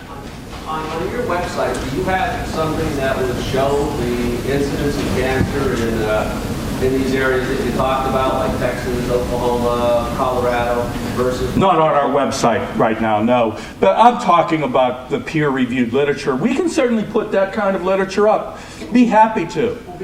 I'm gonna go back on Monday morning and I'm gonna get a whip and I'm gonna drive a graduate student crazy for about 2 weeks. The only reason I say that is because when a group like GDAC and our local group tries to go to the population, if you have something that's visual that you can show and say, this is the impact where this is happening, we'll get that. Area, this is easy. And this is what could happen if this happens. And right now, that's the kind of information that would be of great value. We will post peer-reviewed scientific papers on cancer rates and other kinds of health problems in Cancer Alley and in areas of the Houston Ship. It can go on and on. It gets pretty morbid, actually. Truly, it's not just in our country. I mean, let's be very clear. What's happening in places in the Middle East right now is reprehensible to the United States of America and to all our allies. And I'm not talking about a war, I'm talking about the environmental degradation that these people are exposed to who live in these countries. It is unreal what's happening in Syria, Iran, Iraq, Saudi Arabia, Bahrain, and now the new places in the Ivory Coast, Nigeria. You want to talk about disease and disability, look at these populations and what they're exposed to. You think they hate us? Sure they do. I hate us too. So I'll get off my soapbox again and I'll get on wastewater. Yeah? You mentioned that a company like CP being a small intermediary, be gone in 5 years. So what does that mean they're gone in 5 years? I mean, you sold their interest to another company? Does that mean they abandoned their public place? No, they'll never. No, that's not their model. No, it's just like, have you heard recently Range Resources, another middle company, middle of the, maybe a little higher up than middle, just sold their holdings in the Barnett. Well, why did they sell their holdings? They sell their holdings because they could make a huge profit, okay, and pay income taxes and so on with whatever depreciation they have now. They made a corporate decision that they were better off to sell for a huge profit now than to try to manage this field because they're not capitalized to develop fields like BP. It takes BP and all of their colleagues to manage huge fields. You're talking about companies that are capitalized to what, $100 billion? Oh, it's more than that, it's trillion, right? They're able to raise incredible amounts of capital. They can develop a field like this. So what Chief, I love this, Chief. What Chief is doing is trying to show somebody higher up on the capital market chain that they have proven reserves and that they have built some infrastructure, and they're not only looking for what they've sunk into it back, but they're looking for probably 100 to 150% profit on what they've done. And if they can do that, they're better off as a smaller company to then speculate someplace else. And one of the reasons, by the way, that production in this region, I don't know, well, I shouldn't say in your region, production in my area, south of Pittsburgh and even north of Pittsburgh, has dropped off perceptibly over the last 6 months. I mean, it's not just because it's winter. One of the reasons it's dropped off is because of the gold rush, or I should say gas and oil rush, in the Bakken in the Dakotas. Everybody's heading out there to speculate. Everybody's heading into Canada to the gas shales to speculate. There's lots of these plays that are being worked. And so, this whole thing is being shaken up all the time.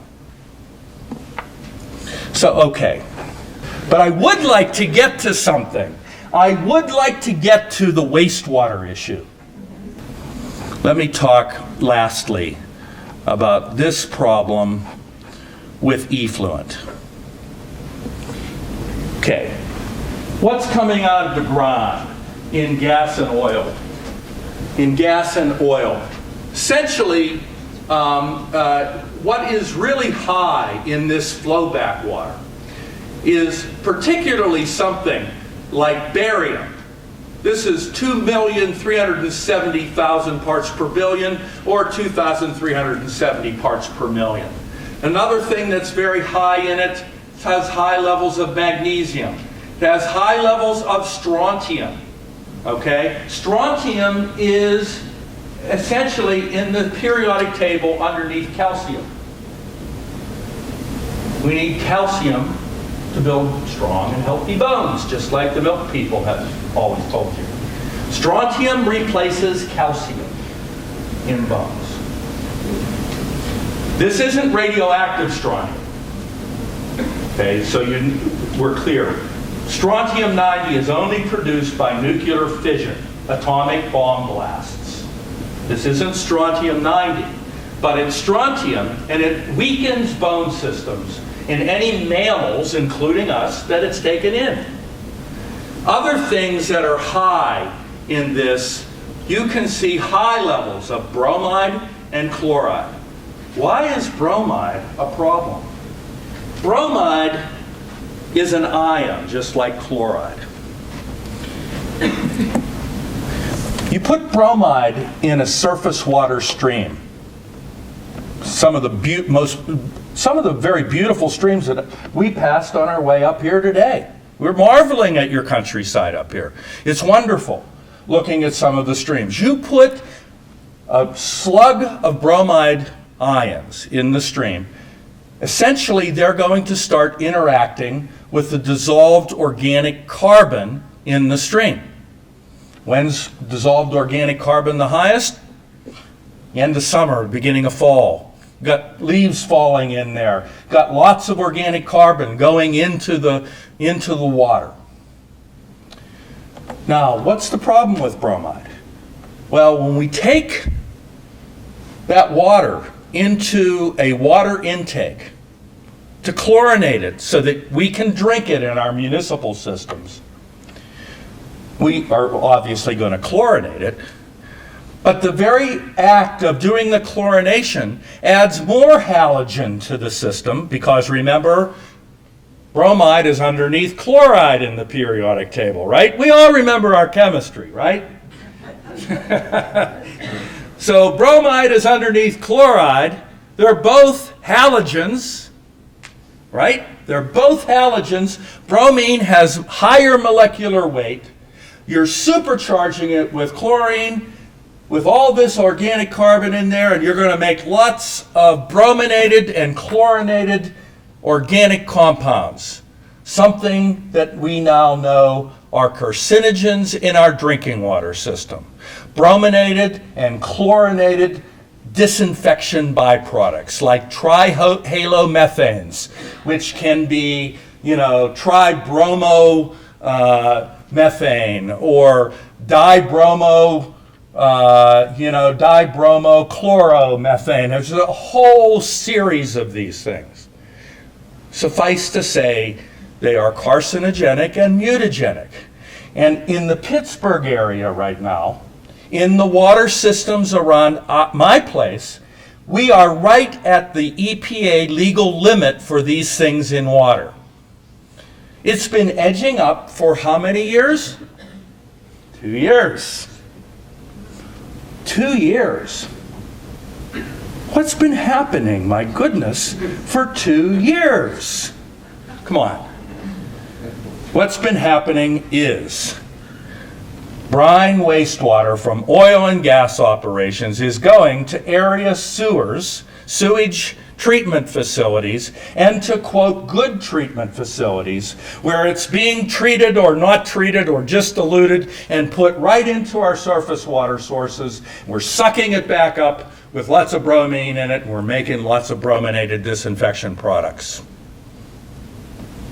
I wouldn't want one of these processing facilities in my backyard, but that's a political decision, not a scientific decision. Now, I have a little bit more to say about this, because we found serious public health problems from these treatment facilities, including the one that's supposed to be a brine treatment facility that's supposed to properly treat it. In fact, it was worse than the sewage treatment plants. So what did we find?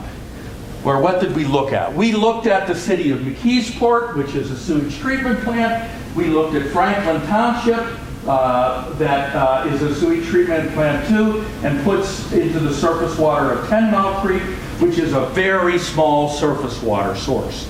Not like the big Monongahela River with hundreds of thousands of cubic feet per second going by. This is a small flowing stream, like some of the streams that you have. And then we looked at the Hart Resources managed Pennsylvania brine facility in Josephine, one of those treatment facilities, and I put that in quotes, that you probably hear the DEP saying we're taking this all to treatment facilities where it's being treated. Well, I'll show you what this treatment facility says. I'll show you right now. They're a bunch of liars. It's the only way to say it. It's all political spin. Here's the truth. I'm going to go right to the bad one. We were at the Pennsylvania brine facility for a week. We watched the tanker trucks come in. Okay? Why did we do that? Because we're tired of hearing, oh, they're recycling everything. Have you ever heard that?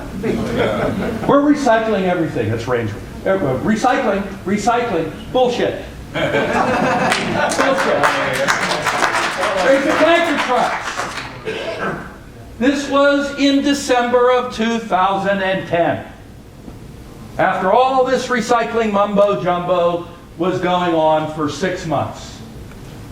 By the way, an industry isn't judged by the best actors in the industry. It's judged by the worst. And an industry that might be making highly radioactive things should not be judged by those that take care of the radiation, but by those who don't. So let's be clear, the truck tankers are coming in. Next one? Next one.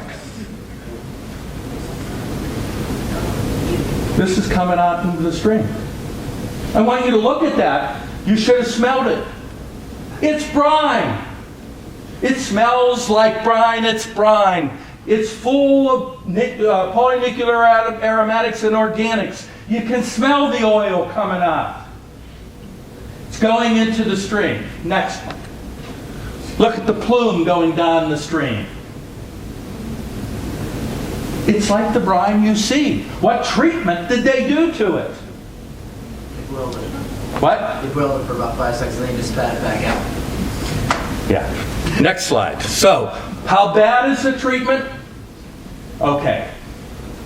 So, barium can be quite high. I will tell you that they probably took some barium out in their treatment process. But they're still putting in 35,000 parts per billion of barium into the water.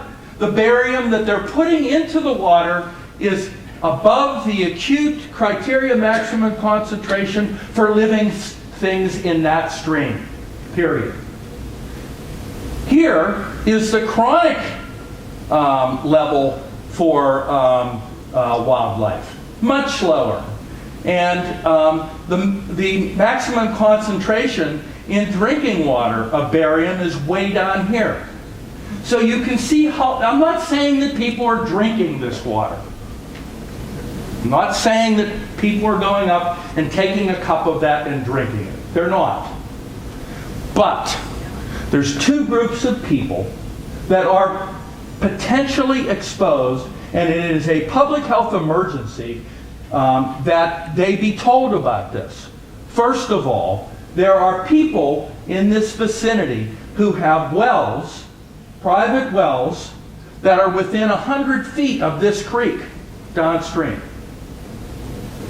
Those of you who have some engineering expertise or just common sense, okay, understand that on a Saturday in the summer, when people are washing the car and washing the clothes and cooking, and the kids are outside playing, right, with the sprinkler, you're using a lot of water, right? That means you're pulling a high Q, right? Very high flow rate from that well. We have shown in public health hundreds of times, hundreds, thousands of times. When flow rates go up, you start capturing the water from the creek. And if it's contaminated, you pull it into your house. This has to be stopped. This is a public health emergency. Number two, downstream from here are the communities, essentially, of the Kiska-Communicus Valley. Okay? What are they, like Apollo and... I'm trying to think of another one. What's that? Vandergrift. How could I forget Vandergrift? And then it goes down the Kiski River into the Allegheny. And the first community with a big municipal water intake is Freeport. Of course, it goes down to Freeport, to Oakmont, right before Pittsburgh, and then to Pittsburgh, not far down.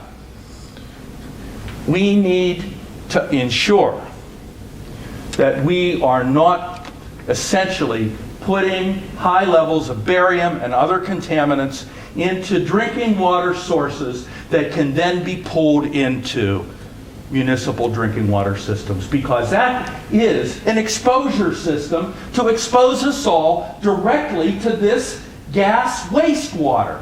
And remember what the gas companies are fighting about. They're trying to tell you that nothing can get from this fracked area up into your water aquifer. They're trying to limit this argument to this crazy little thing that I don't think is going to be able to be answered for a long time, when in fact we know the wastewater is going into our streams right now, and we're all exposed. This is crazy. Next slide. Okay, sulfates are high all the time. Next slide. Strontium. Very, very, very high. 3,100 parts per million at its peak, coming down to leveling off at some point around 2,900 parts per million. Next slide. This is the total dissolved solids level coming into this creek. Yeah, all those zeros. 18 million parts per billion of total dissolved solid that is legally being put into Blacklick Creek. Legally. The Department of Environmental Protection is playing a wink and a nod with the gas operators over this. They are making consent orders allowable for this kind of operation to continue.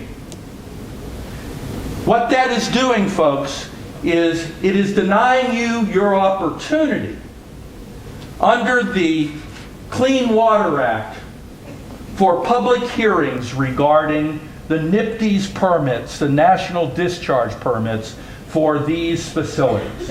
And it's being done in secret. And I have the goods on it. Right here, right now. Next slide.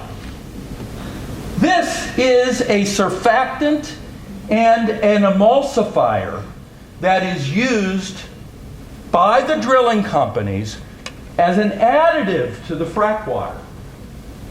Right? You never heard of any of the frack water additives being a hazard to people, right? Because it can't get from that layer way down there up into the water. But it sure can get into the flowback water, which they're dumping into our rivers. And here it is.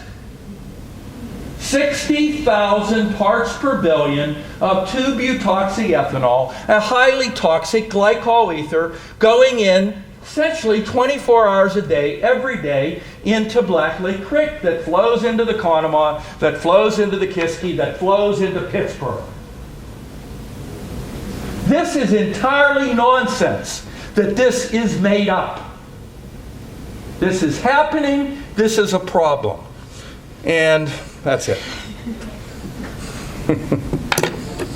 So now I think it would be great for some questions. And I need a rest. In the back there. Yeah, does this facility in Josephine, do they claim any percentage of so-called recycling of fluids?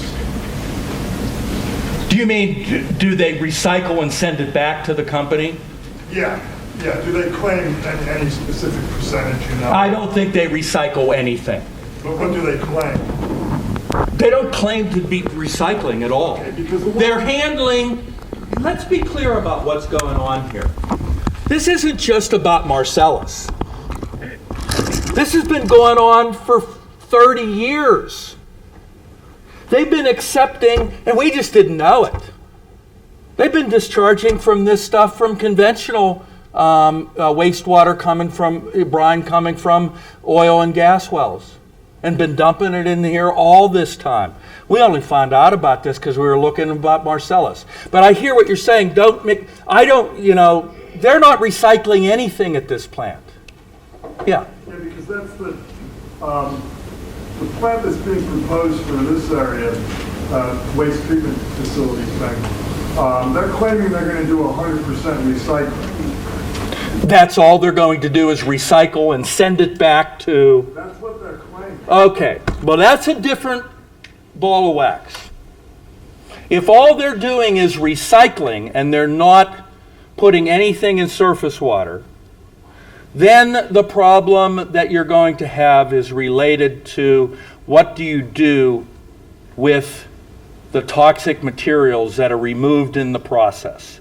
Basically, all the dissolved solids that they're going to take out, which are very toxic and really need to be going, I believe, to a toxic waste facility, as well as the salts, etc. That then would be my concern about a facility like that. What's going to happen? What plans do they have to deal with that? Yeah, they've identified at least one landfill in Dunmore where they say they're going to bury the salt. Why are you laughing, just so I know? They've identified at least one landfill in Dunmore, Pennsylvania. Yeah, but why was everybody laughing when you said that? Because we know it. Local jokes. They take anything in It's a joke facility, in other words. Okay. I just wondered, I mean, I don't know what your politics, what goes on here at all. I know you already called these people liars. Yeah. These people who run these treatment facilities. No, I'm not talking they're all liars. Okay. I'm saying this one's a liar. You can have a guy come in and question, a geologist question why they would want to build this plant right next to the Susquehanna River, when in fact most of the wastewater, or waste liquids are coming from, say, 50, 60 miles away. And it is puzzling, isn't it? It's a little bit. I think you know the answer to it. Okay. Right? Some of it is going to find its way through a NIPD's permit or a sweetheart deal into the Susquehanna River. Right? I mean, come on. Or they wouldn't, is this going to be on the, they want to put it on the banks of the Susquehanna, or? It's pretty much right on the river. The facility already exists. The what? It's where there's a pre-existing sewage treatment facility. Oh, they want to pre-treat this stuff. They want to mix it with the water, with the liquids that are being reclaimed from the sewage treatment. And then send that back to the drilling company. Well, okay. See, you know, the devil is in the details with this one. You know, and yeah, and the details are somewhat different than this Josephine plant. Obviously, that is a tragedy there that needs to be shut down. This could be very different, but again, I would be certainly suspicious that they want to be on the Susquehanna, and, you know, why do they want to be near a sewage treatment plant? Oh, well, because they have flow. Okay, that makes sense. Maybe it makes sense, but okay. In the end,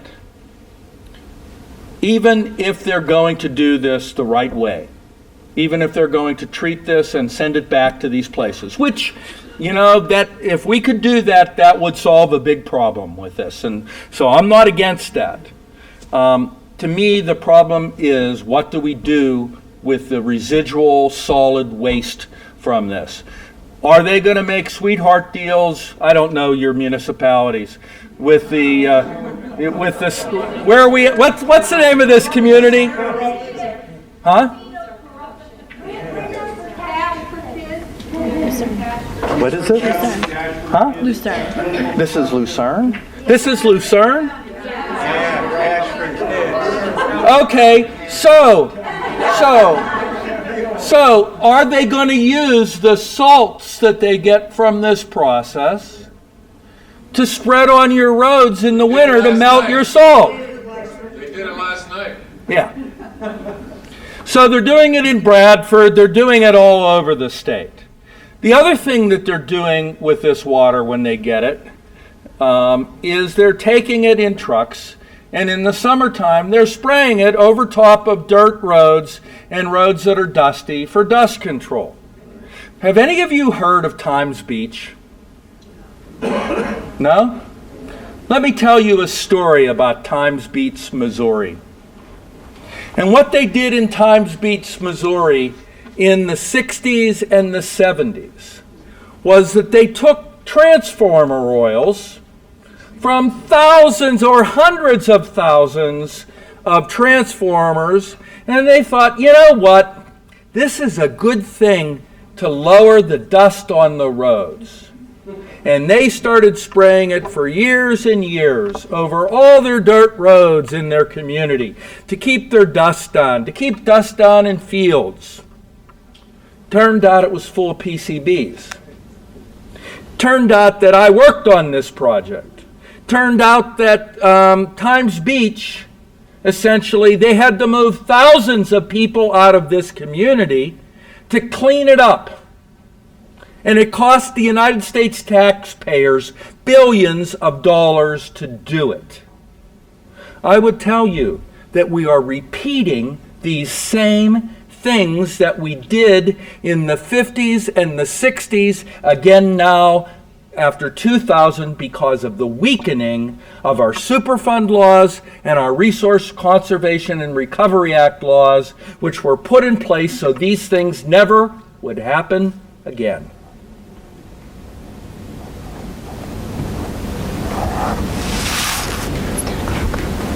How would you rate the toxicity of the soap, what they call, and this is sort of cute, they call it drilling mud. Yeah. How does drilling mud compare to the solids that are going to be removed by reverse osmosis at this plant? Obviously not as, I would probably guess not as toxic. It's not as toxic. What's your take on drilling mud as Mostly it's the barite in it that I'd be concerned about. what? Barite. Barium. There's going to be barium chemicals in it. Why? So you've all heard a little bit about barite, right? Heavy drill muds that they use to cap the disaster down in the Gulf. So barium is a very heavy element, right? It has a high atomic weight. So it's added to drilling muds, essentially, and it helps to make it very, very heavy. So it can be used for its function. I am most concerned about barium in this process. Barium causes all kinds of gastrointestinal problems and has been also associated with bioaccumulation in fish when it's used in aquatic environments. It's not as toxic as this wastewater. This wastewater is, again, this wastewater that's coming out.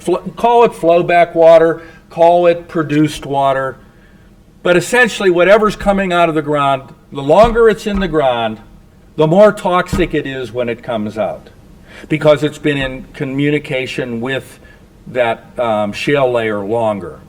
And, you know, really high levels of all kinds of things, including radionuclides. They would be present in the drilling mud? Not in drilling mud. Well, here's the solution. They're taking the drilling mud, loading it in open railway cars, and shipping it out of the area.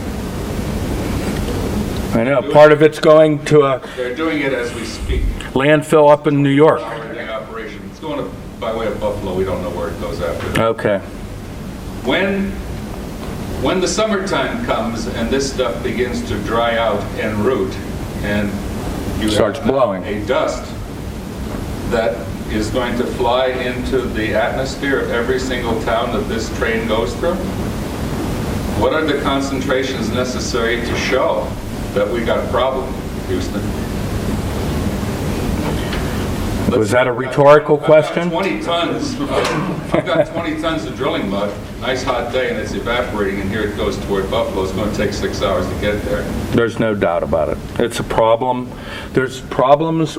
No, but so to be fair, because I haven't always been fair today. I don't mean to be fair. But to be fair, you know, and to be honest, you know, this isn't just a problem of the oil and gas industry, this solid waste problem. You know, we are all gluttons for the juice, right? Will anybody in here argue with me that we have too many lights on in this room? Please, do we need all of these lights? Do I need that thing shining at me there? Do we need 2 screens? Do we all need all these lights in the holes for us to find our way out to our cars? Are we idiots? Yes. I'm serious about this. We are burning coal at unsustainably high levels, to the point where you can see the fly ash dumps created at our coal-burning electrical generation stations from outer space. We have one on the border of Pennsylvania and Ohio called Little Blue, next to the Bruce Mansfield plant there. It is blue because of all the toxic metals in it, because it fills up with water and leaches out of the fly ash into the water. The solid waste problems in the energy industry, in the energy sector, are legion. Are legion. We must solve this. We cannot keep also, you need to be in common cause with other, not only other areas where Marcellus or there's shale drilling, but other areas that are under pressure by extractive industries for the generation of electricity. Because that's what this is all about. And what I mean by that is you should be in common cause with the people of Southwest Pennsylvania and West Virginia and Kentucky and Tennessee. Because they are living and have lived a nightmare, as you have in your anthracite region, but they're continuing to live it now by mountaintop removal to get the coal, which puts heavy metals in all of our drainages, especially going, it's coming up from West Virginia, the Mon flows north. It's our drinking water. Longwall mining to get this coal. They're buying whole communities south of Pittsburgh. It's a diaspora. Oh, yeah. Now, this is about environmental injustice. And if you want people to pay attention to the injustice to you, you must also make common cause where injustice has been done to others. And it shouldn't be West Virginia's job to produce the energy for the rest of the country and for them to pay the health costs, just as it shouldn't be your job to produce gas for the country and you pay the health costs. You have colleagues and companions in this fight. We don't seem to have a national call for conservation, lowering speed limits, and things that used to be thought for common good. And now it's just go ahead and consume.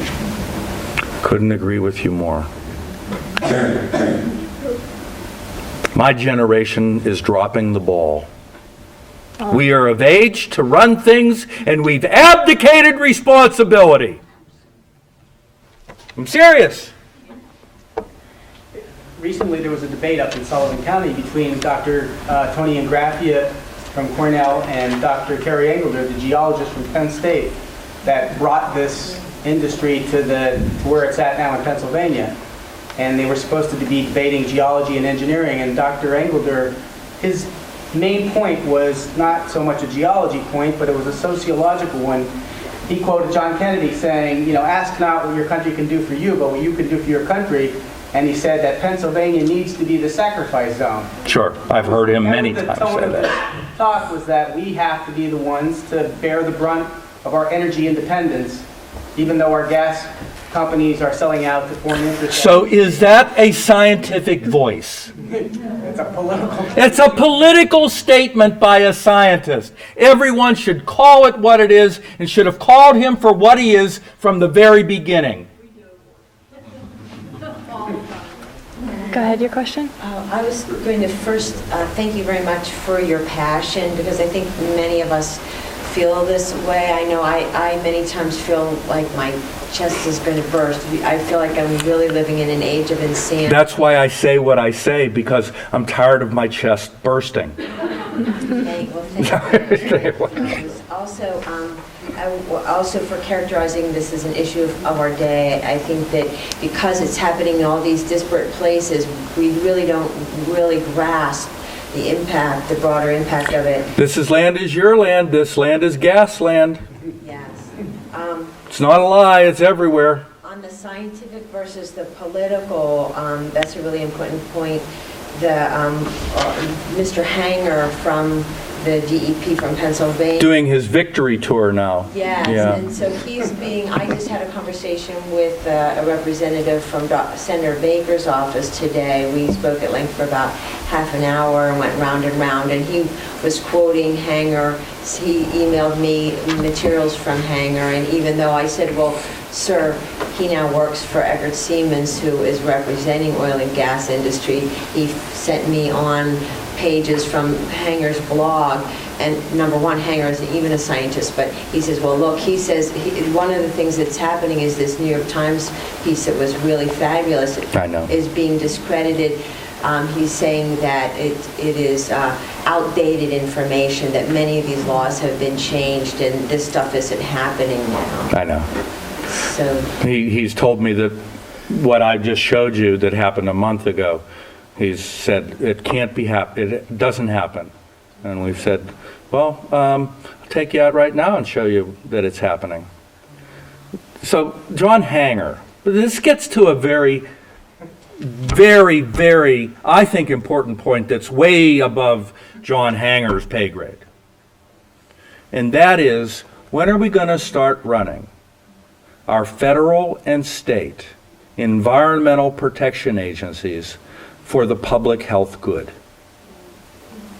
What I mean by that is, when was the last time that someone that headed the DEP that you've ever heard of was other than a lawyer? When was a public health person in charge of the DEP? Someone that has been grounded not only in the science of public health, but in the ethics necessary to maintain public health. What I'm telling you is that the very fact that we have the EPA and the DEP that over the long term have all kinds of political appointees to head them injures their public health function. They cannot be a public health organization. Okay. So I don't know about anybody else, but I'm extremely tired. I'm tired too. We would love to take your questions after the talk. We're going to end it formally now so that people who want to leave can head out. So a round of applause for